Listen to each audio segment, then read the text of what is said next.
haven't done a lot of theater in this area, but when I did move here, I was just like, where are all the black people? Where are they?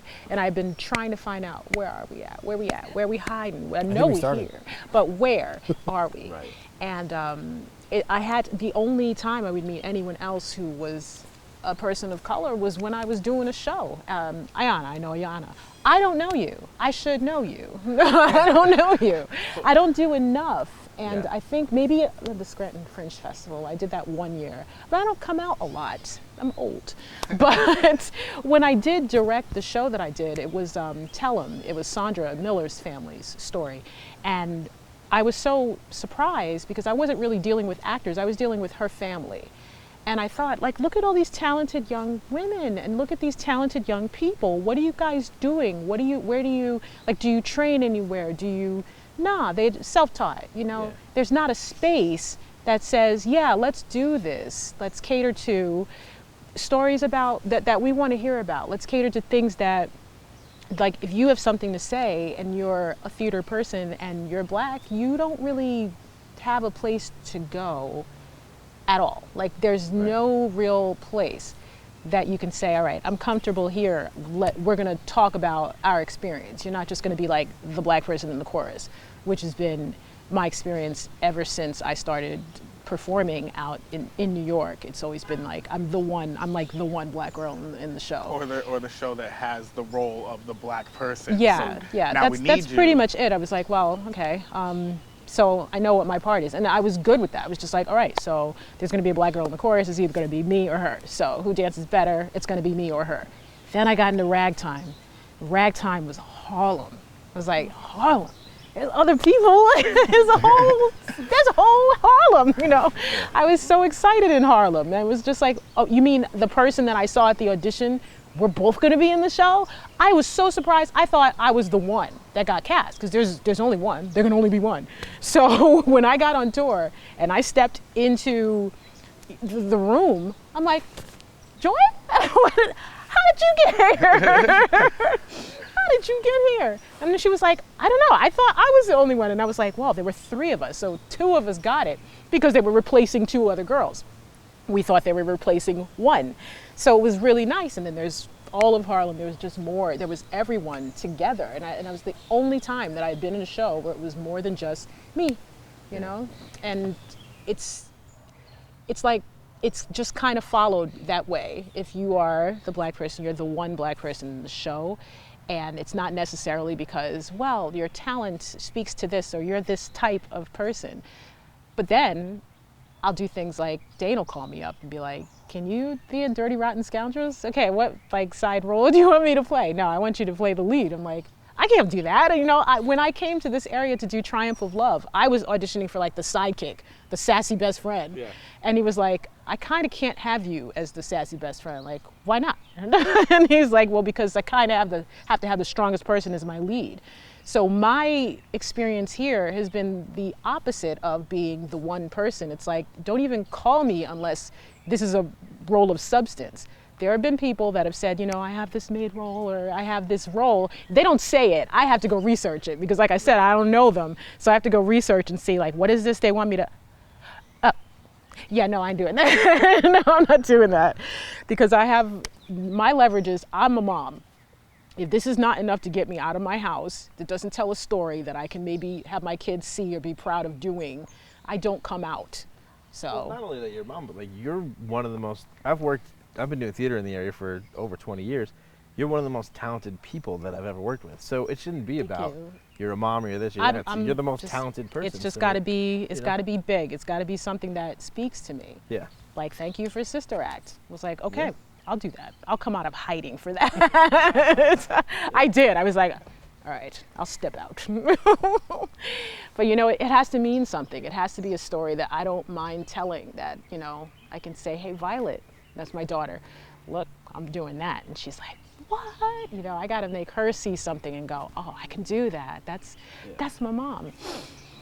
So in this area, you think you saw more in New York that you were kind of typecast based on race more so than... It's numbers. It's numbers. It's a numbers game. You don't get a role unless you're replacing someone I was never on top of the game. I was just, you know, just trying to be a player. Yeah. And When did you do ragtime? I did ragtime in 19, y'all, 1999 to 2000. Okay. Yeah. Dave just directed ragtime at Really? King's. All right. Yeah, it's amazing. Fantastic. Best show I've ever Were been you on in. the tour? I was. Oh, that's awesome. I was. It was like the last leg of the first national tour after they closed on Broadway. That went out and it lasted for maybe 4 years, I guess. Well, that last year that I was on that tour, it was amazing. I met my husband there. My husband, my best friend. Yeah. Yeah, but Good it was huge. He's a pretty cool dude. So I went to He's high a school warrior. with her husband. Yeah, he's a warrior. I thought you said he's a lawyer. I'm like, when did that happen? You know his ass is not a lawyer. I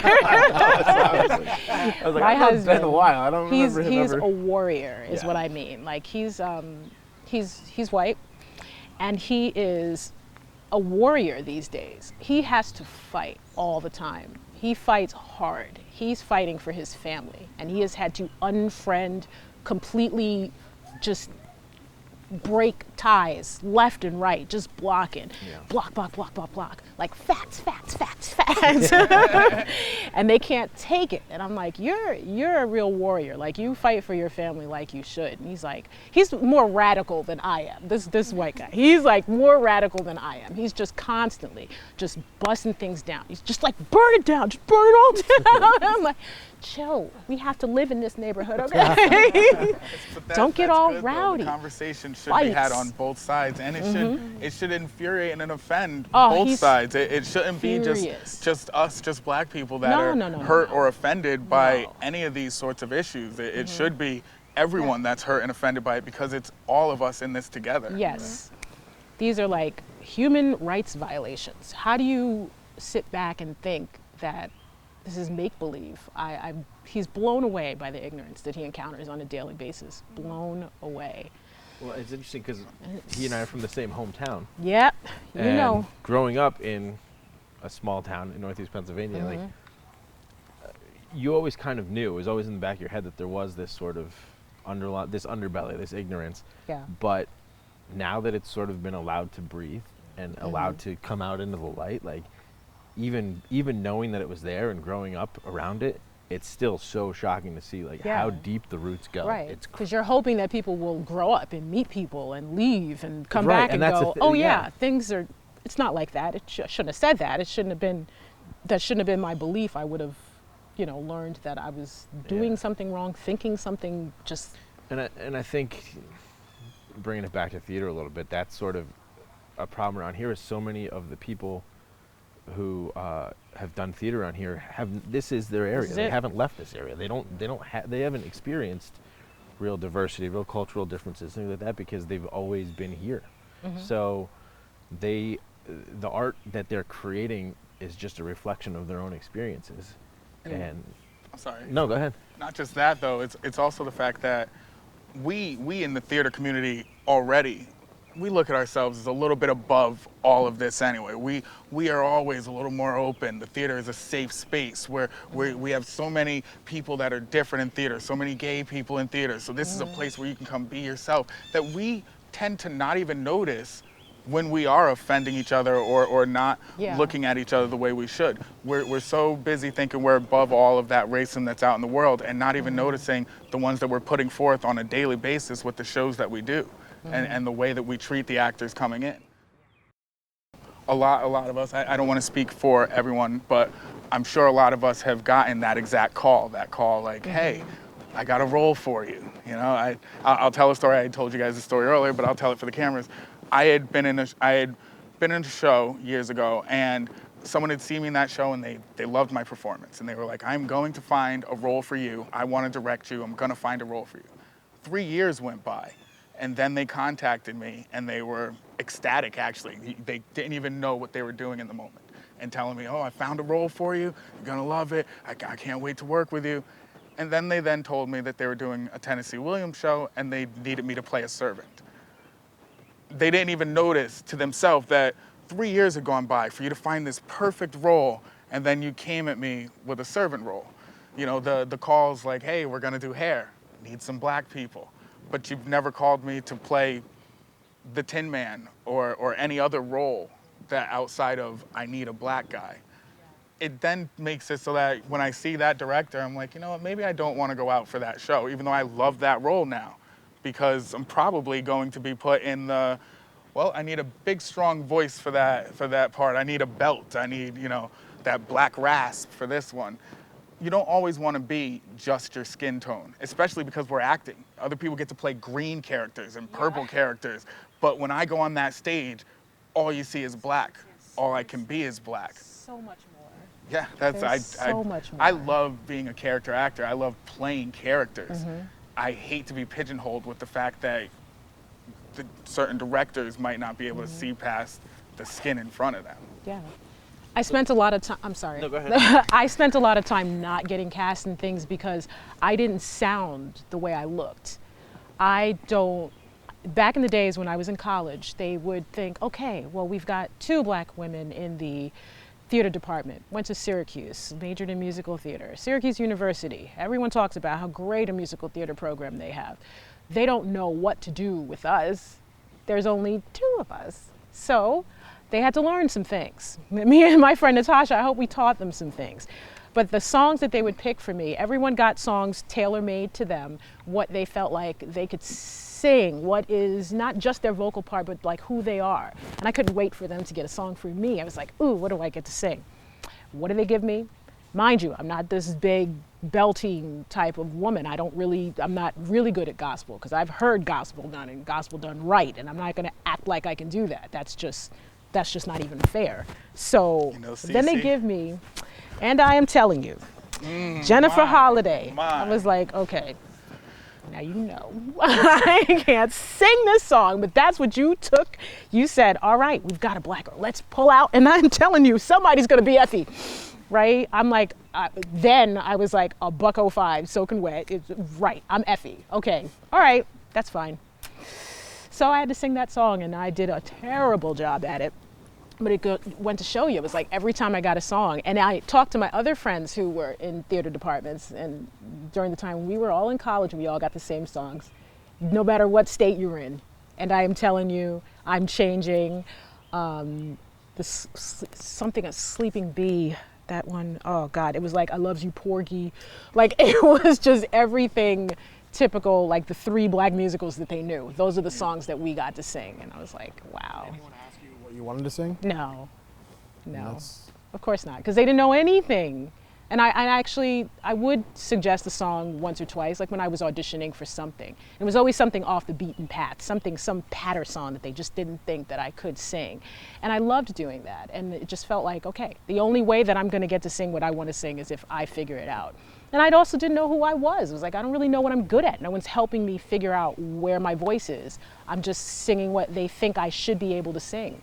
So I go to New York and I'm up against people who really can sing, and I am telling you, so I've got a book of music that just doesn't work for me because I don't sound like what the casting directors want me to sound like because of what I look like.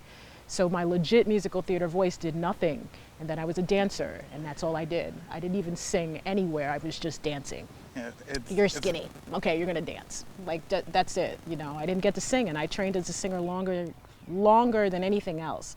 But they were just like, yeah, you know what? She doesn't sound like what we need. Yeah, she doesn't sound the way she looks, so let's have her dance. You walk into an audition, they're expecting runs for days. Oh, yes. You know, and it was sad. It was like, I don't know where I belong here in New York. And it's very lonely when you don't know where you belong. You just kind of, somehow I found my way. But it was very hard because no one really helped me figure out where I belonged, what I was good at. I just had to figure it out. So among like your friends and everything, did you have a support community? Did you have people that sort of got it, or was it just not talked about? Was it? I had a support community as I auditioned for things. I got to know other people who were in the same boat as myself, and I still keep in touch with them now. They are people who are doing amazing things. Yeah. And some of them have been on Broadway, some of them I've toured with, some are, you know, just kind of gave it up. But we all had each other's back. Like we would keep each other at the audition. I'm like, I'm leaving. No, don't leave. I swear I'm gonna leave. Don't do it. You need a support group because we all know what that game is, and we all have to just kind of get each other through it. Or I would have never gotten any one of the jobs. I would have left the audition. When you look at scripts and things like that, a lot of times when you see the characters and you see the cast list, very rarely does race ever really go into it. Like, look at a Shakespeare play. Yep. Very rarely is race ever a factor. Except Othello. Except Othello, right. That's one of the very few. So when you think about it, the correlation of, like, the black community doesn't fit into this idea of what the character is, but the author never expressly expresses that, that just doesn't make sense. Yeah. So already there's that disconnect of what do you mean black actors, there aren't roles for black actors. That's just not true. You know, it's not true. And I think that's one thing that we can definitely address. And I think one of the most prominent ways to do that is in the educational system, I think. So having schools that are able to open up these roles and really show these young aspiring actors that they really can do anything. And it really is kind of this society, and I think media has a lot to do with that. So film and television and what you see. And when you see all white casts of everything going all the way back like decades and decades and decades, of course, you're gonna feel like you don't belong. So that's something that I think that definitely needs to be changed. It needs to kind of get rid of that aspect, and unless the character specifically says you are white, you are black, you are Asian, etc., anyone can go for that role. Anyone has an opportunity to get that role. Absolutely. And you should put the best person in that role. Mm-hmm. I absolutely agree with that. I've actually had that exact conversation so many times. How like the script doesn't say that this character is white or not black or whatever, so why can't I go for it? I had said earlier, Seymour in Little Shop of Horrors. There's never been a reason why I couldn't go for Seymour, but every time that I've seen that show done, it was very clear to me that I was not going to get Seymour if I went out for Seymour. Right. You know, and in my eyes, to touch on what you said and on what you said, with how a lot of the times people do things that they see. Mm-hmm. You said a lot of times they do what they see, so they wait for it to be seen. But we're starting to see that more and more in movies and in theater. We're seeing that in the big places, that they're casting these roles with actors of color in a lot of these roles now. Yeah. But on our local level, we're still not seeing that too often. We're still very confined with the thought that, well, when I saw Phantom as a kid, the Phantom was white, so the Phantom's got to be white. You know, when I did this show, this guy was white and that guy was black, so this guy's got to be white and that guy's got to be black. But again, where in the script does it say that? Are there any references to that? I had done a show years ago where there was no reference in the script whatsoever to my race, whatsoever. But I was the only black person in the show, and the show was set in like the 30s. Yeah. So the director then instructed everyone in the show to respond to me because I was black. Like, oh my gosh, there's a black guy walking in here. Mm-hmm. So that's not going to the audience. The audience doesn't get that. It's not actually noted in any of the scripts. None of the lines are saying that. But as I'm walking around the stage, people, it just comes off as I'm in a world of my own now. Mm-hmm. I felt lonely at the rehearsals. I felt ostracized from the cast altogether anyway, and it was completely unnecessary. Yeah. And these are things that director they weren't saying, I'm gonna get at him and I don't like black people. They weren't saying that, but they didn't realize what they were doing either.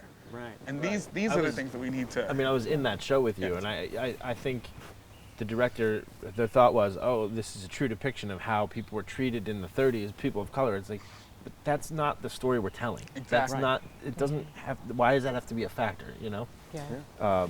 So why do we have to see my race, but we don't have to see anyone else's? Right. I'm on this stage, we have to see that you're black. Everyone else gets to be their character. Mm-hmm. That part's that's not so necessary. Yeah. I can be the character as well. Honestly, I'm gonna toot my own horn. I'm a pretty damn good actor. Right. I can be that character. I can. So I don't feel the need to always have to be the black guy in the show. Yeah. But I always am, no matter what my character. I'm the black guy in the show. And that part wears on you sometimes. You know? Absolutely, it does. And then people don't understand why black actors are so upset. Like they don't understand it. And I guess that does kind of come from like a cultural background thing. I think sometimes it does. I don't think that's always the case, but I feel like in some instances there is I don't know what that's like, right? But there's one thing to not know exactly. it's like this idea of like empathizing versus sympathizing. You know what I mean? It's like, and I always get the two confused, so please correct me if I get them wrong. But it's like sympathizing is understanding the fact that you go through that, and that's not fair, and that's not okay. And empathizing is actually living through that. And you can still do both. And that kind of goes back to what you guys were saying about what you were saying, actually, about like, this should frustrate not just black actors, but actors in general. Yep. Because actors look out for actors. We are theater people. Like, we are a community. We want to look out for each other. So we should, even if these are issues that don't exactly affect us. But just to that point, I mean, if you're someone that like respects the process, right? I can't understand why you wouldn't cast the best person in the role, or use the best designer for that, or and it boggles my mind. I was talking to Ayana about it. Like, I went to Temple University and I like learned a lot about black culture there, and I like what a gift it was for me. And it was sort of like, I didn't know that like this stuff was still happening, and I think it's horrible that you're still being asked to play the servant, right? Like, it just doesn't make any sense. Like, what director would not want to cast the best actor in the role? Period. Yeah. It just makes your job as a director easier. Right. Honestly, Yeah. Like, didn't make any sense to not do that. Right? Why not?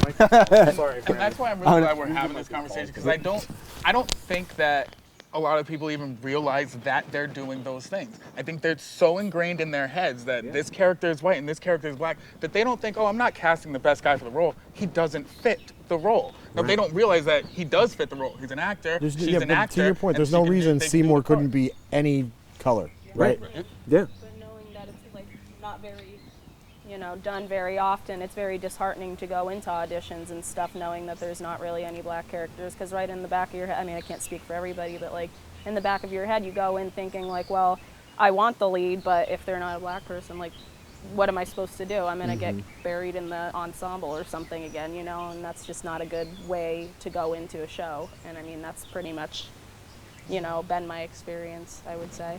Yeah, absolutely. I mean, it's interesting because without the mindset, without the education that you are supposed to get to be able to stretch yourself and think outside of the box and stretch and see, okay, let me try this dramatic role. Let me be funny. Let me be, someone who's an introvert. Let me be an extrovert. That's where you're supposed to, at school is where you're supposed to learn how to do that. Yeah.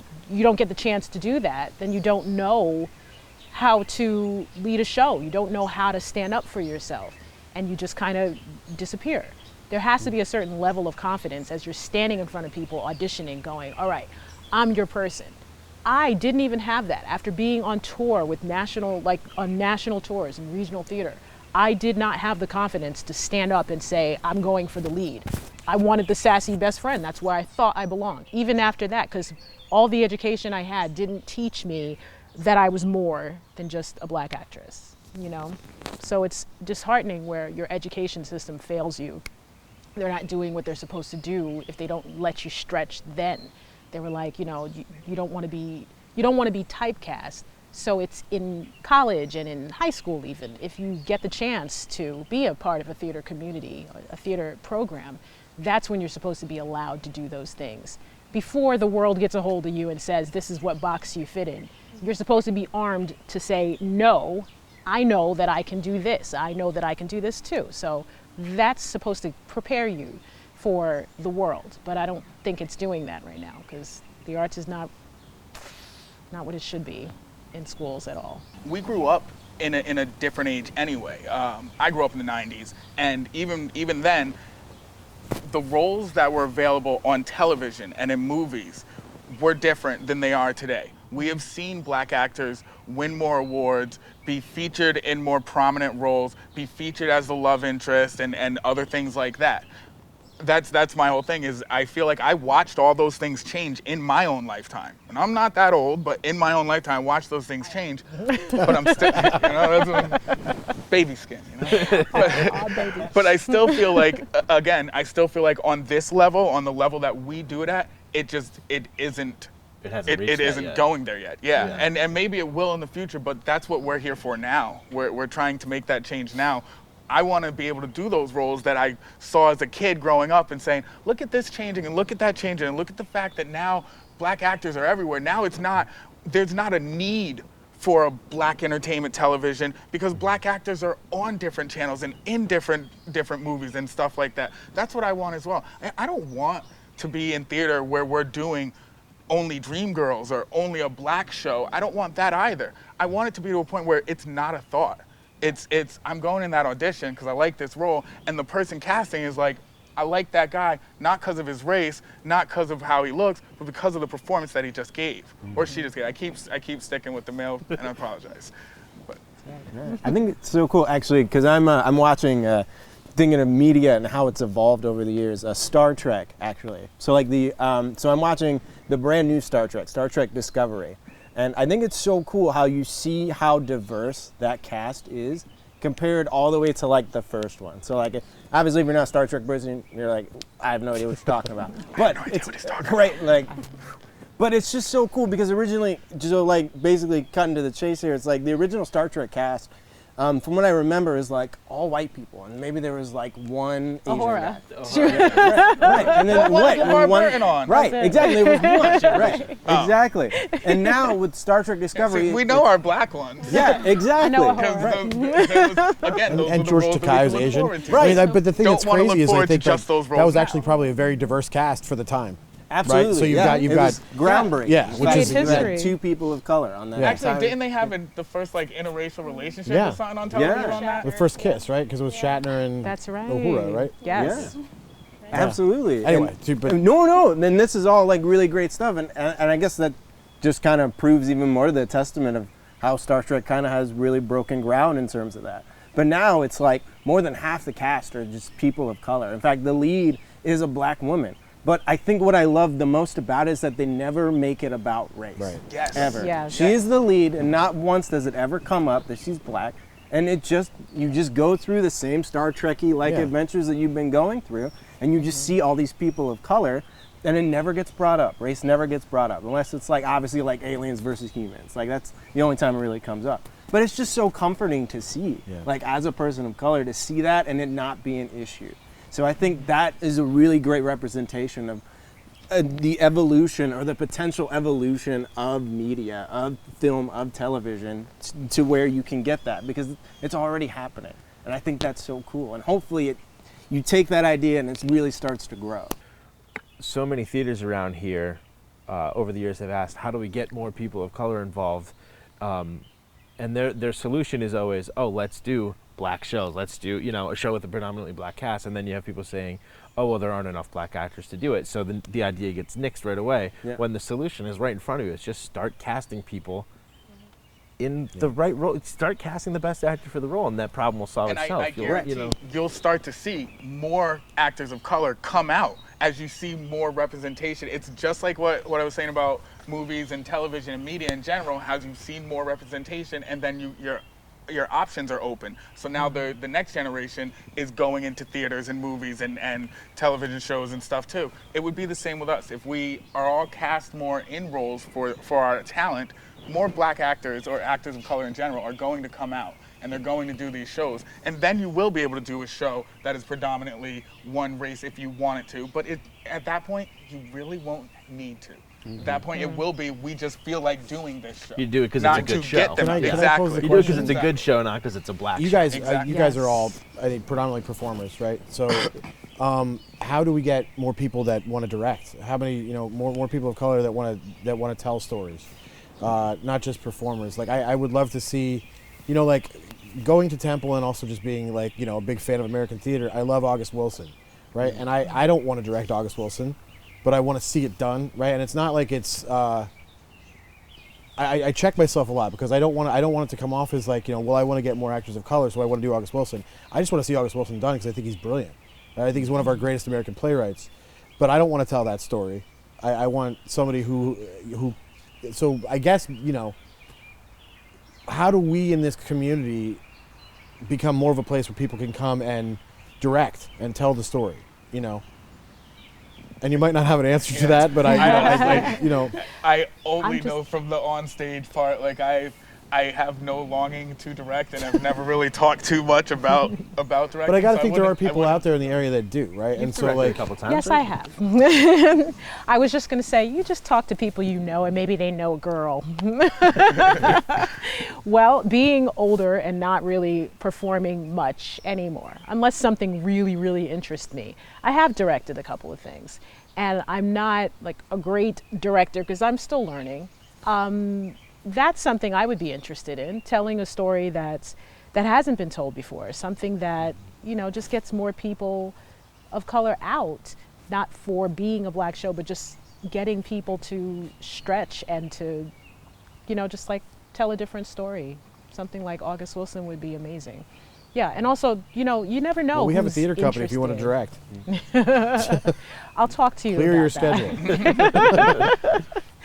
But yeah, it's something that I'm learning to do. I'm learning to do because I'm phasing out of being on stage. So being behind the scenes, I directed Tell 'Em. This is my friend Sandra Miller's story from slavery to Waverly, her family's story of how her great-great-great-grandfather was a slave, and he traveled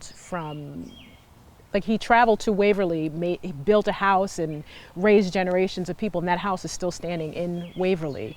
And directing that was really great because we got to tell a story that I didn't make it up. This is her family story, and I got to work with people that were the descendants of this man. And it was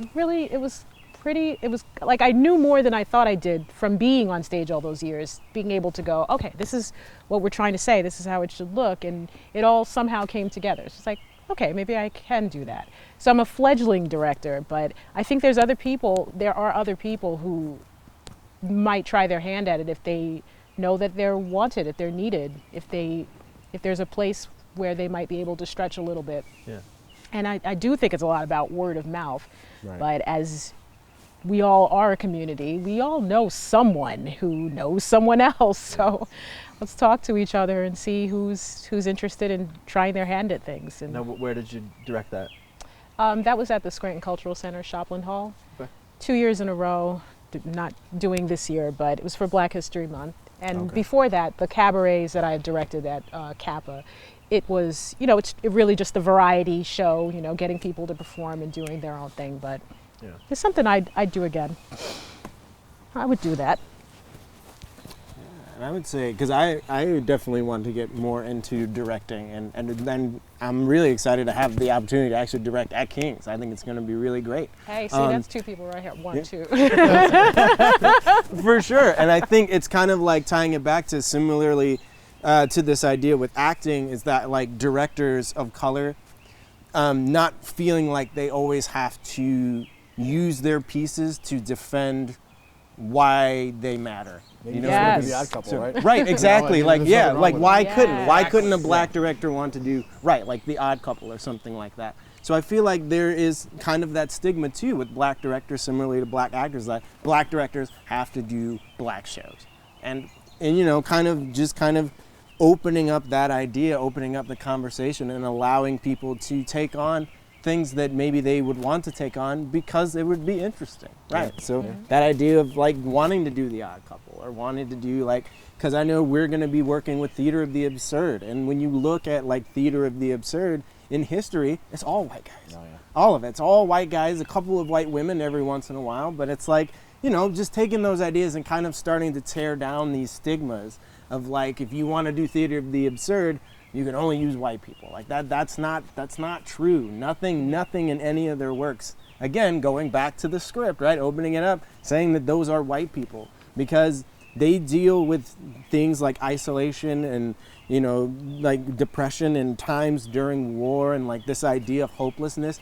Everybody feels that. That is a human experience. That is not just a white experience. That is not just a black experience. That is a human experience. Yeah. So allowing these directors to really channel the human condition, I think is really going to help open that up. And the more that they see, like if they see on the stage or on the screen these directors that are telling these kind of stories, I think that's going to open it up. It's going to make people of color say, I can do that. Like, I can direct The Odd Couple. That's so cool. I never thought that I could do that until I saw someone do that.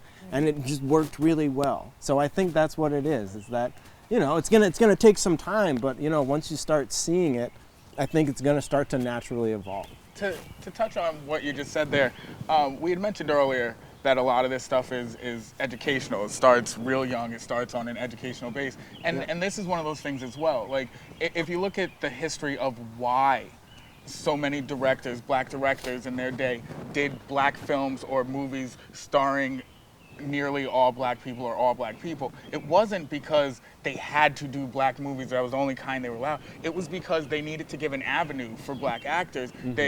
No one else was giving them a spot to do these things. Look at Spike Lee. Spike Lee did nearly exclusive black films with black actors for the majority of his career. But then as you see it get further on and as you see the world change as far as Hollywood change and the roles that they were given, you see Spike Lee doing movies like The 25th Hour, you know, exclusively starring Edward Norton. You know, that's the change that we're trying to get to here. And that it comes exactly how you said, just by doing the part, just letting people come out and direct the role. They don't have to direct roles that are all for black people anymore. That's not necessary. We're allowed to walk in the front of the theater. You know, we can do shows. We don't have to. That media is no longer necessary. We don't have to do black shows and black directors directing them. We can all do everything. I think that's what we're trying to say here mostly anyway, is that we can all do everything. That's it. So I have to say, I've only directed a couple things, but one of my directing experiences was with that. Well, two of them have been with you, actually. Yeah. But specifically, I'm talking about the show I did with Gaslight, Sunset Limited. And Adam is one of my best friends in the world. But I have to admit, I was really hesitant and nervous and apprehensive about reaching out to you about the role because it is a black role. And I'm like, oh man, I don't want to be that person. But what it ultimately came to is like, I love the story, I love the characters. I felt like it was important and needed to be told.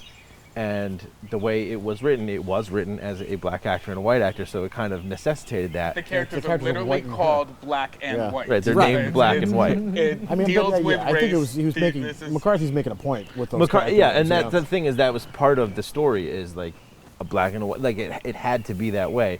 But it still made me nervous to be like, man, I don't, because you and I have had this conversation 100 times about you don't want to just get called to be the black role, and here I am calling you like, hey Adam, what's up? I got a role for you that's literally named black, and I was a nervous wreck. That goes on to what I was saying earlier. Actually, there's people, directors who have called me for just those sorts of roles, and then there's somebody like Dane who's been like, Adam, you should go out for this role, and Adam, you should go out for that role. And they're not black characters. They're just characters that he thinks that I'd be good at. Years and years, we've had these conversations. So if he calls me saying, hey, I have a role for you, and it is based off of your race, but also your ability, I know that that is actually based off of my ability and the fact that the character you need an actual black person for that role. That's totally different than out of nowhere calling me to play a servant, but you've never seen me for anything other than that. Right. There's a difference too. There's nothing wrong with playing some of these roles that are distinct to races. I think more what we're trying to say is that there are roles that are not, the majority of them, and for some reason, an entire race is cut off for them. And that's too much.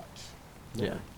I was nervous though, man. I was like, oh man, I didn't want to make this. But like, I knew you had the skill set, and I knew you would be good in the role. If you're not familiar with the piece, like, you need two amazing actors to pull it off, right? So I mean, that's like, you know, I get exactly what you're saying, but like, you know, like, it's such an amazing role, like both of them. So to even say the same thing.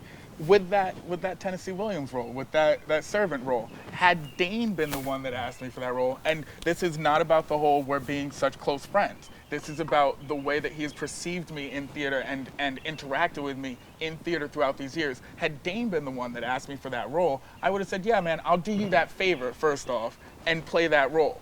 But that's got nothing to do with, oh, I'm doing him a favor because he's my buddy. That's got to do with the fact that, again, he sees me as a person. He casts me in roles, he puts me up for roles, he tells people about my acting ability, not just my race, not just the black roles I can do. We did Dirty Rotten Scoundrels together, and I played... I've done it twice, it wasn't... I did it with I was practically in that show as well. I was one of the leads as well, you just didn't see me. No, we did Dirty Rotten Scoundrels as well, and I played the Andre. he I played the French role guy that Dave in that. Love it. Now, Yeah. the director of that, should I say? Or, Yeah, the director was his sister. and I was going to help him build the set, actually. I was just like, yeah, I'm going to help you build the set. I'll come and do a quick audition, get a crappy role in it, so that, because I'm going to be there anyway. Now I go and I audition, and they gave me the part, which was one of the leads, and that happened because they gave me the part based off of the audition. Not anything else. Otherwise, they would have been like, black guy, French, you're not Haitian, no thank you. And that would have been that. And that blew me away. Like, we had conversations that day. I'm just like, how did this just happen? How did this one just happen? It was because it always depends on the people that are running it. And we need more people to think that way. Yeah. Like his sister thought, where I like that, that's the best one, and that's what it's going with. Not, oh, it's a French guy, I need a white guy for this. That's what we need. We need that sort of thinking. Yeah, no, exactly. Because there are black French people. Like, plenty. There are black people who live in France. Like it's not so big of a stretch. You know what I mean? Like there are black people in the UK. I don't like shocker, right? People actually live there who are black, right? Idris Elba from the UK. Yeah. Crazy. Well, actually, that's a lie. Just like anecdotally, after falling in love with him on The Wire, when I found out he's from the UK, it was like, oh my God, he's my French. I was like, get the I said, that guy's right from now. Baltimore. Right? He's gotta be. Right? Watch The Wire. He Get into that slayed bit it. I was like, wow. Yep. So this has nothing to do with anything really that we're talking about, but when you were Andre, we had somebody, WNEP came to the theater and did like a taste test. That was just on again. That was amazing. Yeah, they did some taste tests for like chocolate granola or something. It was terrible. And it was so gross. He refused to not do it in character. That was amazing. So it was just like, I was trying it as I didn't realize that at first. The accent was one of those things that I walked in the door and I started doing. So it was like I was already in character. I thought we were all in costumes, so I thought we were all doing it. So we were just doing it as ourselves, and then he does this entire thing with a French accent talking about this. It was just, I don't know, that was just a hilarious memory. Not to single you out, but as the youngest person here, right? I mean, do you is there anything from your perspective that you want to add to the, being someone who's in college and who's setting forth into a career, I mean, going off of like what you said, Jamil, I think it does start in the educational system. So like breaking down those, racial barriers and like adding those people in just because they are the best and not just saying like, oh, well, I need this person to fit this role exactly because that's how it's always been done. Mm-hmm. I think that it should go based on like your personality and exactly how you fit into the role as, the character and not just like the color of your skin. So I that's pretty much just my opinion on that. How much of the business is still, you need to be this, and this, or I'm not even going to look at you? Like regardless even of like the race thing, but like, you've got to be so tall, if you're so tall, skinny, if you're so short, whatever, if you're fat, if you're, I mean, is So that, blonde. you guys have done professional stuff, like, is that still the case? Is it still, and I will speak for one of my students at King's, who is an unbelievably talented actress, had put in to do the Straw Hat auditions, and, she put on her resume her height and her weight, and she got an email back that said, we don't want to see you, because they didn't like the picture that painted of what her body looked like. And I was just appalled that's still happening. And so I guess it is still happening. I answered my question. So I guess what are some ways we can change these mentalities? I guess how do we get people to cast the way they should cast, or to overlook the stereotypes, right? Well, I think what you were saying, even on the community level, is we need people who think like your sister, people who think outside of the box. If you are, because of, like, say you're auditioning in New York, because of the numbers, the sheer amount of people that they have to choose from, they could easily just, that's how I got the role that I got. I was exactly the same size and height and weight of the person that they were replacing. That is just them going, all right, carbon cutter, who fits this bill? That is all. They are replacing people. Seldom are they looking for people to originate roles. They are looking for the next thing that fits into the cookie cutter thing that they already put up there. So we need different stories. We need people who are willing to tell different stories, who are thinking of something new. I'm personally tired of seeing the same musicals over and over and over again. It's just, it's over and over and over again, and they just keep recycling the same thing. So it's a story that I've seen told before, and I know how they want to tell it. It's up to the casting directors. They are the people that are going, all right, we need to fill this order. Let's go. We need this, that, and pick this off the shelf. And they can, because they have a million people to choose from, and they can just go, that's one role. There's the other one. And that is how they do it. It is very much assembly line type things. And how do we change it? I think it's just people have to be willing to tell a different story and be the people making the decisions. Step out of your comfort zone. If you're used to being on stage, maybe you want to try and tell a story. Maybe you have something interesting to say. Maybe it will take off. It's just being in, like Hamilton quote, being in the room where it happens. Being in that room that makes the decisions about what story is going to be told and, you know, what's interesting, what's new. That's what needs to happen. Different stories need to be told in different ways. So we need different people. Absolutely. Or even if you feel called to a play or a musical that's been done over and over and over again, what is the new imaginative way that you can do it? How can you spin it in a different way? I know actually where I got my MFA, I think a year or two before I got there, they actually did an all-black version of the Glass Menagerie. So it was something that I had never heard or never seen of before. And that was one of the big selling points for me for that school. It's like, wow, this is a school who's really trying to take this idea of using older plays and plays that have been done over and over and over again and trying to find different ways of telling them.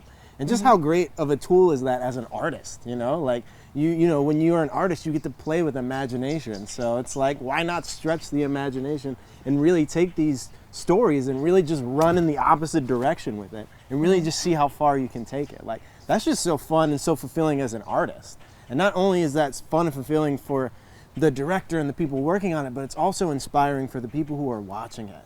So like, even like you, Leah, like the people who are getting their education to be able to see that there are companies, that there are theaters that are doing that, and that you can be a part of that. You can be a part of that culture that's really gonna take the society and take what's going on in the world and really flip it on its head. It's like, that's our job as artists.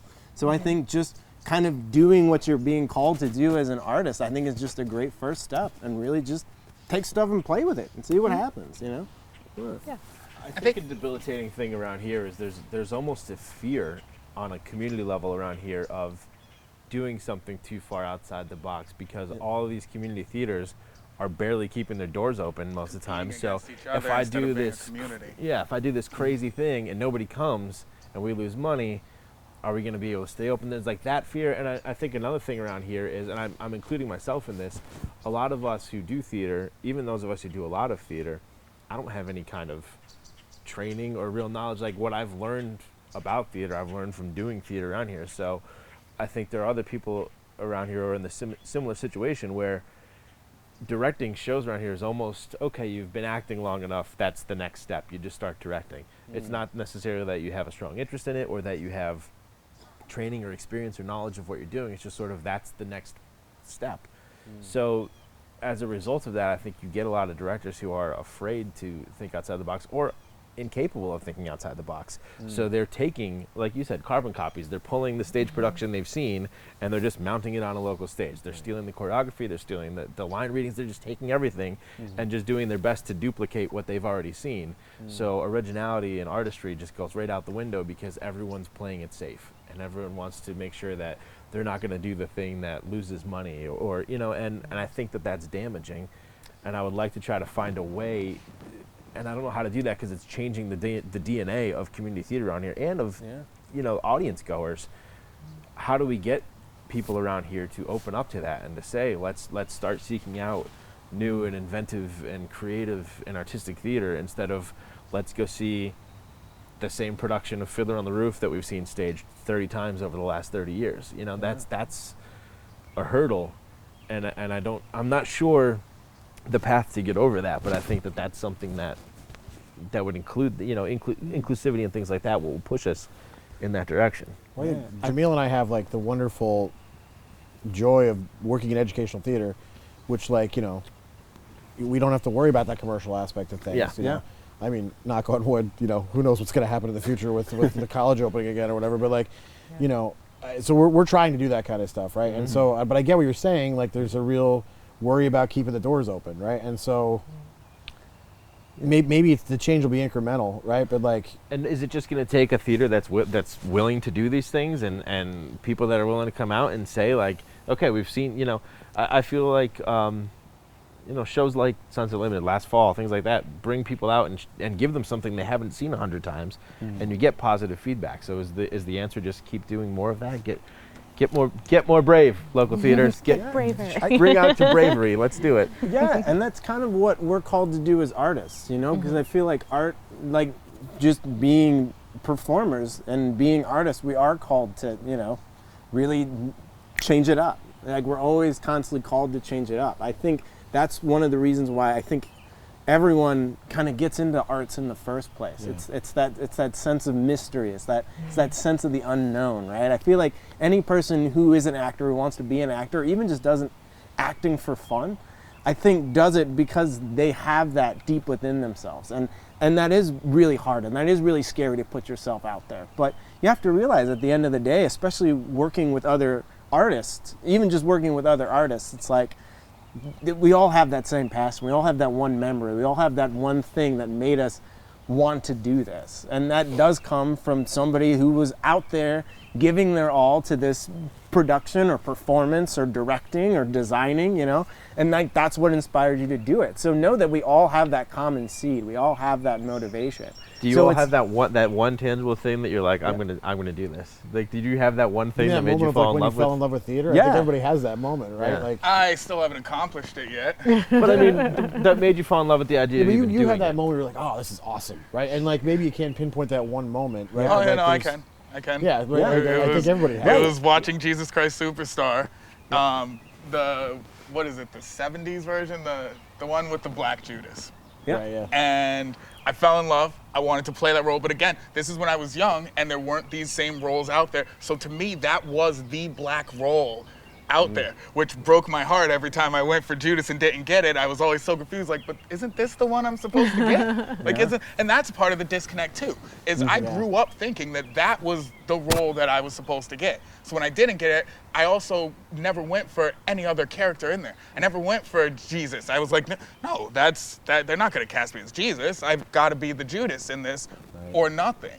And that's one of the things that I'd love to change, that whole idea. I'd love to step on to, talk about what you had said about that beauty, the idea of beauty, and how do we change what it is? Like, is it, you know, just you're this tall and you're this beautiful and you're this for the role? But I think that, like, if a director was to read what the character looks like, but close their eyes as they read it, you know, say name Jenny is the name of the character, and you're reading it and it says she's tall, beautiful, rich.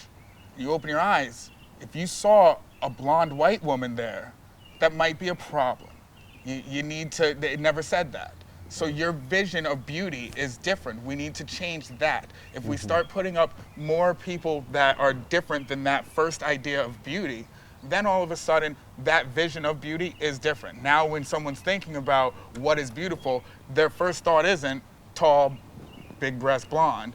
Their first thought might be, you know, whatever they think to be beautiful. And that changes what our vision of beauty is. It makes that wider and more broad. And now we have different women playing and different men playing these lead roles and these heartthrobs and these love interests, instead of just, you know, the guy that looks like this and the woman that looks like that. You know? When you read a script, you're almost doing it there, like closing your eyes and imagining what you see, and then reading it again, and then completely take it in the opposite direction. So whatever you envisioned at first, what's the next thing? Okay, read through it again, do it again, completely run in the opposite direction. And the more you keep doing that, that's when you really start playing with that imagination and really saying, okay. Or and then, even, sorry. No. Just from, not just running from it, but like if you were to see a specific race, that it didn't say a specific race, so you need to try to erase that from your mind, and then just see this for those words that are on that page. So now when you get the people in front of you auditioning, you're looking at them and saying, okay, yes, she's beautiful. It doesn't say white beautiful, black beautiful, red beautiful. It just says beautiful. She's tall because it says tall. She's the things that it says, not the things that you're imagining in your head. And that's one of, I keep saying, that's one of the things we need to get to. This might be a weird tangent, but like to that point, like, you know, how do people read scripts? Like, so when you read a script and you're really like sort of diving into it, you know, like instead of going with, you know, this is what I saw on Broadway, so it has to be this, like just like analyzing scripts and like reading scripts at a more deeper level, you know, to get to what the character is, not what they look like, right? But like, so like, and I don't know how much that happens, you know, locally. I'm not, you know, so that, I mean, that might be just something, try to check things for myself, you know, like what, you know, what can I do better as a director, you know? So it's not just, you know, like you're doing the character description thing, but it's like, for me, it's more about like, well, what makes this person tick, right? I got to understand the script before I can figure that out, you know? I wonder, you know, like, is that something that, you know, we could be having conversations about, like, locally, you know? Like, just how to read scripts better. You know what I mean? I think that's something that we all could do better.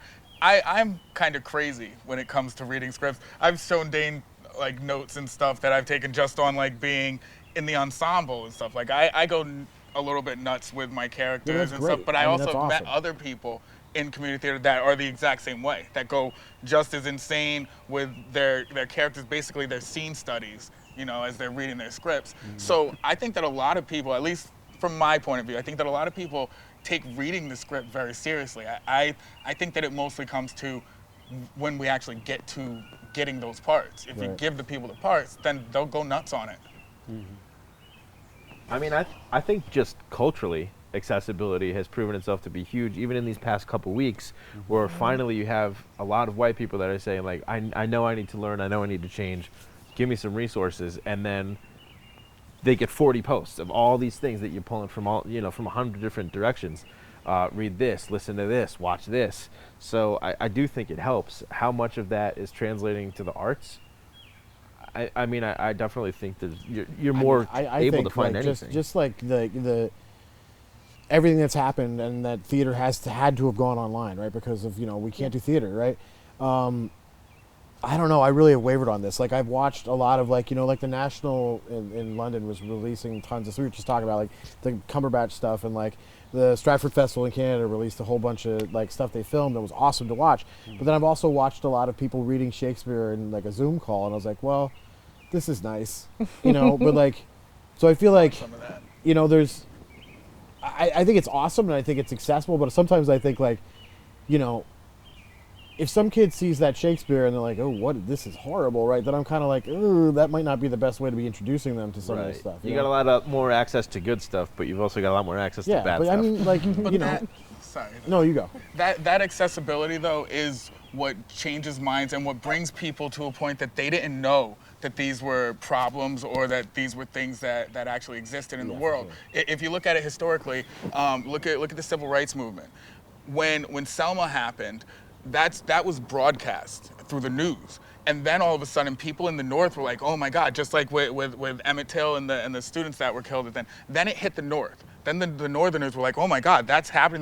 Now that had been happening for years upon years, every day, and nobody knew. And those that knew didn't really care that much. But now it's on your TVs. It's prime time. You're sitting there with your family and your loved ones, and you're watching it and you're seeing it. And it drove the North, it drove the nation itself to try to make a change.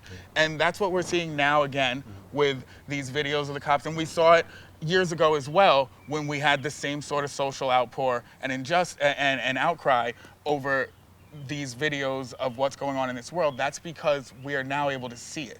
So seeing it does, in my opinion, make all the difference. It's what gets to the people that don't know that there's a problem. It's what gets to people that know there's a problem but don't know how to help. It's what makes people realize that they are a part of the problem and they didn't even intend to be. So I think it's been proven historically that it works, and I think it's working its way now as well. That's what we're doing with this. Exactly. Yeah. Well, I think this time around now, I mean, we've seen this 100 times. You know, we saw it with Eric Garner, we saw it with Philando Castile. We see this happen over and over again, and it's always 2 or 3 days of social media outrage, and everybody's worked up, and then it goes away. And then it happens again, and then there's 2 or 3 days of social media outrage, and then it goes away.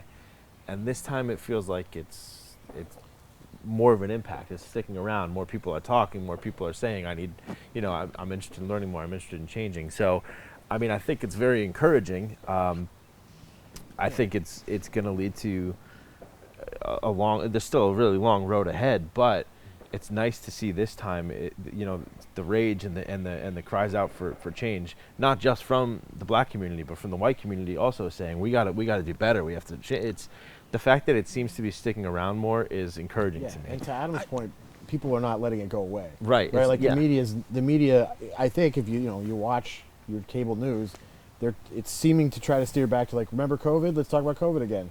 And I think people are not letting that happen on social media to that point. I think that's unbelievably important. Yeah. Also, this time around, I think a big thing to notice that I've noticed is Black Lives Matter in general has been much more well received. It's before the first time this came around and Black Lives Matter was more being created, it was taken so offensively, and it still is by some people. But this time around, it seems like people are understanding more so that no one is saying your life doesn't matter. No one is saying all lives don't matter. No one is saying blue lives don't matter. Those are not the lives that are being slaughtered on the regular to a point that it is an epidemic. We are not saying that Black Lives Matter more. We're only saying that we matter as well. Don't forget about us. It's the same as the civil rights movement. No one was asking for more. We were just asking for civilness. Equal. It's the same as gay people fighting to be married. They're just asking to be equal. They're not asking for more. No one is asking for more. Right. And even right now, we're not asking to have all the roles.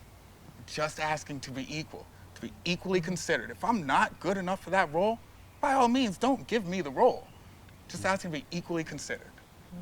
I think that media is helping because in this age, my children know what's going on. And this is equally heartbreaking to me that now I have to have these conversations with my babies. And I say my babies because, I have twin 12-year-olds, boy-girl twins. And my oldest son, he's 14. And I have to talk to them about stuff that I never wanted to have a conversation about until they were older. Till they had to understand. And it's been really hard for me to do anything but just protect my kids. I haven't done a lot of theater. I haven't done a lot of anything. This is probably the first thing I've done in a long time because my number one full-time job is protecting my babies. I go to work, I'm thinking about them. I'm going home, I'm thinking about them. I have two boys. They're taller than me. They're the most gentle creatures you will ever meet in your life. They are now a threat. I don't want them walking around in my neighborhood alone. I want to not ever leave their side because I can't trust what can happen to them in the world. So the fact that I think social media is helpful, it's also heartbreaking for us parents because we really know we can't ignore, we can't push aside, we can't save them, we can't protect them from the people that they see that look like them that are dying, that are at risk, that are at danger. And it's been a hard couple of months because I just feel like my kids their innocence is lost. And so from here moving forward, I have to treat them like adults almost because they know too much. They know too much and they can't unlearn it. So I'm glad that the message is making sense to more people and that I don't feel alone in my worry, but it's escalated my anxiety and my role as a mother, as a parent times 10, because there's so much to face. There's keeping them safe from disease, there's keeping them safe from just building self-confidence. Then there's the whole other aspect of this is how you're seen in the world. We have to make sure that you hang out with the right people, that you're not alone. I need to make sure that they're okay. And it's a lot. It is a lot. It's a lot. But when your babies say, he didn't do anything, and why did they do that? You just, well, I don't know what to tell them. I don't know what to tell them anymore. I don't know. That right there that's the talk. That's a thing that most black households have to have, especially if you have a son, a young black man that's going to grow up in this world way too early. Often white families have the talk, and it's about the birds and the bees. Black families have that talk, but then they also have the talk about you have to know what you look like and how you're going to be treated in this world, because you can be slaughtered, you can be killed for doing nothing. You just have to understand your placement in society. It's terrible that we have to have that talk. It's terrible that I had to have that talk with my 6-year-old way too early in his life. But in the world that we live in, those are things that we have to do. And this has happened for generations. My mother had to talk with me. Her mother had to talk with her son. This is what we have to do in order to survive and to make sure that our kids stay safe in this country. And again, that's what we need to move away from. We need to get past that. We shouldn't have to have the talk. She shouldn't be broken down at this point from trying to explain to her children the world that they live in and how it's going to treat them differently. But if you don't have that talk, you're doing them a disservice. They could potentially run into a position where they don't realize the difference that they are in this world and how they're going to be treated based off it. I just wanted to explain what exactly the talk was, because that is not an individual experience. That is something that is in, I would say most, I can't speak for all, but yes, all black households. See, I mean, I didn't get necessarily like a talk in my household. I mean, because I grew up because I'm half black and half white, so I grew up with like my white family more, and they tried to do the best that they can, to protect me from the things that, I inevitably can't, get away from. But I also grew up in a development where there was predominantly like black people around me, and my mom, like I said, she did her best to explain that, things are going to happen, but you just need to be the bigger person. And growing up without having that talk necessarily, I had to like learn things for myself and really see how bad that it could be. And when you're a kid and nobody sat you down and explained to you like this is how it's going to be, and you're growing up and like trying to figure out who you are yourself, and then on top of that you have people telling you that you're this and that. I mean, it's very, very hard to get past, and I'm still trying to figure it out at 24 years of age. I mean, so I can only imagine how it must be for kids that are younger than me. How do you sit somebody down and tell them that you're 2 steps behind everybody else and have them understand it in a way that makes sense, And also, what you just said as well is about being mixed in this world. This country at one point had a 1% rule. Whereas if you had 1% of African blood in you, you were considered black. So even though you're mixed and you grew up in a white household, the world, this country, is still going to see you as black. You can live your life the way you were raised by the people you were raised in that bubble, but the moment you walk outside of it, you are still going to be seen as black. You don't get to choose. That's not a thing that you get to choose, and it's not fair, and I apologize for that, but that is something that has been ingrained in us all the way since slavery days as a way to, it was a way that the government tried to protect voter rights by keeping black people from voting, because there were so many half-white black people that they were like, well, they might vote too. Well, if you have 1%, you're not even allowed to. And that has carried on to this very day. We now see anybody of mixed color, nobody sees you, and I apologize about this, but nobody sees you as, oh yeah, she's mixed, or oh, she's part white. They see you as a black woman, and you have to deal with that. So then we have to think about also, there's also people who, like you, aren't going to get that talk.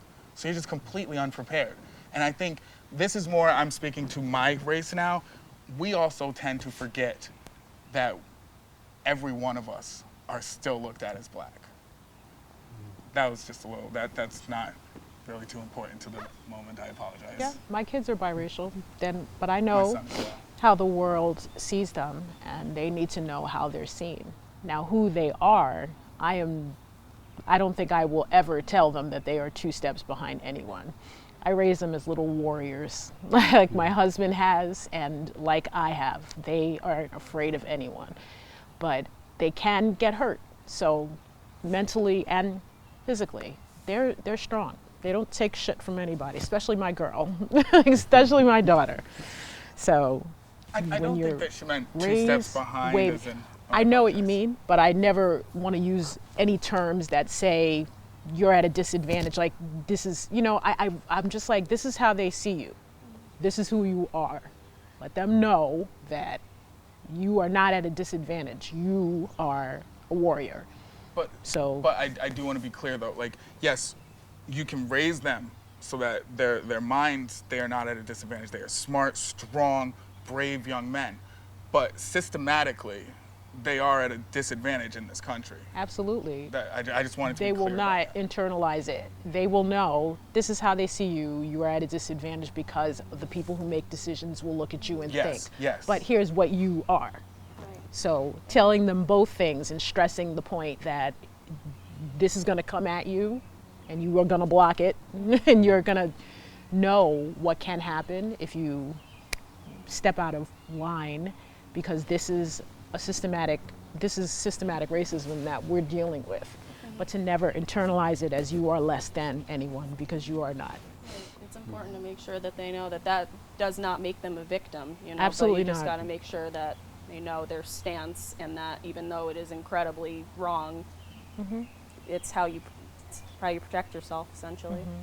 They've been able to walk that line. I've seen them interact, and we've had incidents already, and I'm really proud of them, the way they handled things. They're not mouthy, but they definitely know when they can say, that's what happened, but I handled it well, and like there's how you act and how you feel, and they are somehow able to do both, and at such a young age. So I'm encouraged by that. What happens to them hasn't broken them. They just know a lot, too much. We learn to put on a public face, to be that non-threatening black, you Yeah. know, to never get too aggressive as to offend anyone around you. Yeah. Never show too much emotion, but you can still show your emotion, but just don't go too far. Yeah. There's a lot There's of a the times whole where scenarios pull will back. happen where I react to it and it's like, whoa, that was so much. But somebody else of a different race reacts to it with the same amount of vigor, and it's like, well, I understand what they're saying, because my reaction is now thought of like, oh my God, that black guy's getting scary and mad. He's black and angry. Those sort of sayings. I've even had friends say to me like, oh, that's the blackest I've ever seen you get. You mean upset? That's the most upset you've seen you get? Because I'm normally a very jovial you've guy. Ever seen? No. But, yeah. The kids fight with facts. They don't have to mouth off. They know a lot, and that's what I mean. They don't take shit from anyone. Is that they don't let themselves be told out of who they know they are. Like do you know what I mean? Like you can tell someone that they're nothing. You can call them names, and they will hear that, but they won't internalize it. So they don't take that shit and let it break them. They're a lot stronger than I thought. A rose from concrete. But I think that's kind of interesting how you can tie it back to that comment about accessibility. And it's like the children these days, they know that they have value, and they know not to take that shit, right? Like they know not to do that. And I think that's because of technology and being able to be inundated with that now. Like you're able to see that all over the world. And I think tying back to your comment about Black Lives Matter and how it's being more well received now, is that we were at a point where everyone was at home. Everyone was isolated due to COVID. So they had that time to really learn, to really get updated, to really gain knowledge about what Black Lives Matter is and what it represents. So I think, and then that kind of created this idea of like, okay, this social, like you were saying, like the social media, like, it's like, like outrage is, and you forget about it. Well, I think the reason why people aren't gonna is because they actually had time to really take it in and really learn it and really get educated. And I think that's really empowering people today to really kind of see the faults in their day-to-day lives, and they're really like taking account for that, and people are now holding them accountable because they're allowed to, because it's like, hey, now that I have your attention, it's like, this is what you're doing, and people are holding themselves accountable for their actions, right? You can feel a certain way, right? But you can act how you act is a different way. Yeah. So I find that really inspiring. So now all of us are at that advantageous position where we can really take a look at ourselves and really fix really start to fix what's so broken, right? What's so broken about the world, and we can really do it. Before it was like, oh, you know, I want to do that. Oh, I want to be a better person. Oh, I want to be more sensitive to other people, but I'm too busy. I got to do this, and this, right? Because that's our society. We're always moving. We're always going all the time. So we never have any time to stop and really recharge. But now we did a whole reset on all of that. So now we can reboot, and you know, our lives are going to get busy again, right? Things are going to open up, and you're going to keep moving. But now you can move with a different sense of purpose with your life. And I think the arts always reflect that and represent that. So I think now that the arts have the time to reboot as well, we can use it. Now that's an advantageous time for us. Yeah, by the time the arts come back, they're reflecting a whole new society then. Yeah. Exactly. And a society that I believe, it wants to go about that change. So now we have the power because the audiences want it, so now we can give it to them, and now it'll actually work. This is what that change looks like and where it starts. These sorts of conversations, opening up for these sorts of conversations, breaking down those walls on all ends. We also need to make sure that when people hear this, they don't instantly get offended. They don't instantly, and I don't mean offended like how dare them, but offended in the sense of, oh, they're talking race. Oh God, I'm gonna be accused of being a racist. Oh no, I don't wanna hear this now. Nobody's saying that. Nobody's accusing anyone of being a racist. As a matter of fact, everything that I personally have said, I have put forth as no one did those things maliciously. It was based off of a lack of knowledge or unintentional ignorance. Nobody I know in this theater area that, to the best of my knowledge, is outwardly a bigot. These people aren't intending to make the theater scene look the way it looks. It just does. So we have these conversations, we break down these walls, we changed our mindset on casting, on directing, and then we see that change represented in front of us on the screen, on the stage. Yeah, and I think the audiences are ready for it. So, like going back to that idea that you had, Dane, that the theaters are afraid that audiences don't want to see it. Yeah. It's actually really interesting because I'm not from Pennsylvania. I'm from Michigan originally. So when I came here, when I came to like the Napa Valley area, there was this sense of like excitement about the arts, and I think there's excitement about change, and I feel like there are a lot of like a younger demographic that are moving back here. So like they grew up here, then they moved out, you know, learned about the big city and other places, and then came back, and they want to do that. Like they want to start, and they want to inspire that change that they've learned going out and then coming here. So I think the audiences are ready for it. I really do. I really believe that the audiences are ready to see new things, new stories, or old stories told a different way. And I think that starts with taking that action, right? Like not doing necessarily the copy and paste things. You don't have to do that. You're an artist, so create, you know? And they're gonna follow you. They're gonna follow you, especially not even for just those reasons, but because, I mean, I'm tired of being like caught up in my house for months. Like I'm ready to go out. Like I want to see theater. So people I think are gonna flock to it anyway. So why not use that to our advantage as reflections of society to promote that change and just keep it growing and keep it spreading.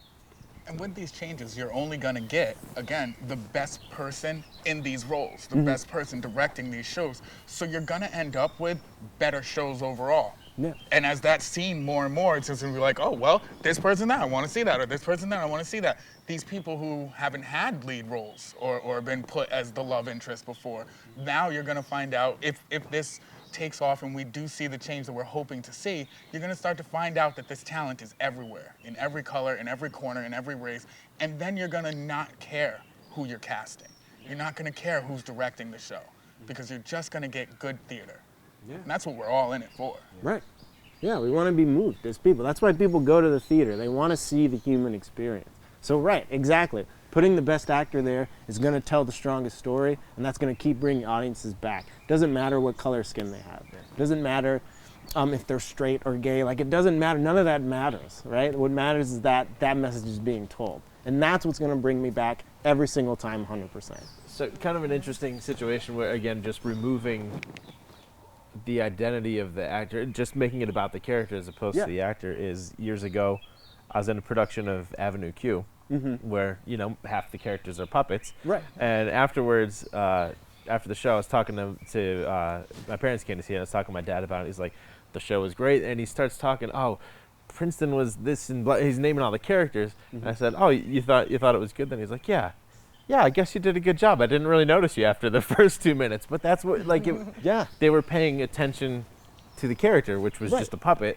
And even though I was there voicing it and doing all the movements the whole time, he didn't even notice me. I think that's a really interesting thing that I think that some people have this idea of like, oh, it's got to be done this way, right? But I think audiences are way more sophisticated than we give them credit for, right? Like I think that's another thing. Yeah, you cast siblings who have a different race, and they're both great in the role, and then I guess maybe you notice, oh, that person's black and that person's white, and then the story just unfolds, and it's about the story. And so like I think that I think maybe we need to give more credit to the audiences than we do. Everything's not going to be the Little Mermaid backlash. Yeah. No, right. Yeah. Yeah, everything's not going to be that. Most of the time, people are going to say, I liked that role, and not even notice that person was black. Most of the time, they're just going to notice that it was a good show. Yeah. Unless they're really fixated on that, in which case that's them who needs to change their thinking, and they'll do that over time if we continue to do what we do best. Getting cold. Well, we're over 8 o'clock. You guys, should we wrap this or like? You gotta go have a baby. Yeah. Oh yeah. He's about to have a baby. Yeah, I gotta get home too, my babies. I thought I'm like.